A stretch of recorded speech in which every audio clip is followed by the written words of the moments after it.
നാളെ നിങ്ങളുടെ ജോലി നഷ്ടപ്പെട്ടാൽ എത്ര ദിവസം നിങ്ങൾക്ക് മുന്നോട്ട് പോകാൻ കഴിയും? കേൾക്കാൻ ഇത്തിരി കടുപ്പമുള്ള ചോദ്യമാണല്ലേ? പക്ഷേ നമ്മളിൽ പലരുടെയും ജീവിതം ഒരു ശമ്പളം മുതൽ അടുത്ത ശമ്പളം വരെ മാത്രം കുടുങ്ങിക്കിടക്കുകയാണ്. ശമ്പളം കൂടുന്ന വേഗതയേക്കാൾ സ്പീഡിലാണ് ഇന്നത്തെ കാലത്ത് ചെലവുകൾ കൂടുന്നത്.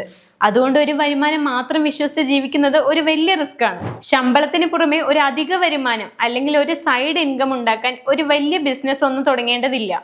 നിങ്ങളുടെ കയ്യിൽ സമയമാണോ പണമാണോ കൂടുതലുള്ളത് എന്നതിനനുസരിച്ച് നിങ്ങൾക്ക് രണ്ട് വഴികൾ നോക്കാം. ഒന്ന്, പണം മുടക്കാനില്ലെങ്കിൽ നിങ്ങൾക്ക് നിങ്ങളുടെ കഴിവുകൾ ഉപയോഗിക്കാം. ഫ്രീലാൻസിങ്, ട്യൂഷൻ, അല്ലെങ്കിൽ വീഡിയോ എഡിറ്റിംഗ്, ഗ്രാഫിക് ഡിസൈനിങ്, അതും അല്ലെങ്കിൽ സോഷ്യൽ മീഡിയ മാനേജ്മെന്റ്, ഇതെല്ലാം നിങ്ങൾക്ക് ചെയ്യാവുന്നതാണ്. ഇനി രണ്ട്, കുറച്ച് പണമുണ്ടെങ്കിൽ അത് നമുക്ക് നിക്ഷേപിക്കാം. റീസെല്ലിംഗ് ബിസിനസ്, ഇ കോമേഴ്സ്, അല്ലെങ്കിൽ mutual fund investments, stock market investments, ഇതെല്ലാം നിങ്ങൾക്ക് ചെയ്യാവുന്നതാണ്. തുടക്കത്തിൽ വലിയ തുകയൊന്നും കിട്ടിയില്ലെങ്കിലും കുഴപ്പമില്ല. ചെറിയൊരു അധിക വരുമാനം പോലും ഭാവിയിൽ വലിയ മാറ്റം ഉണ്ടാക്കാം.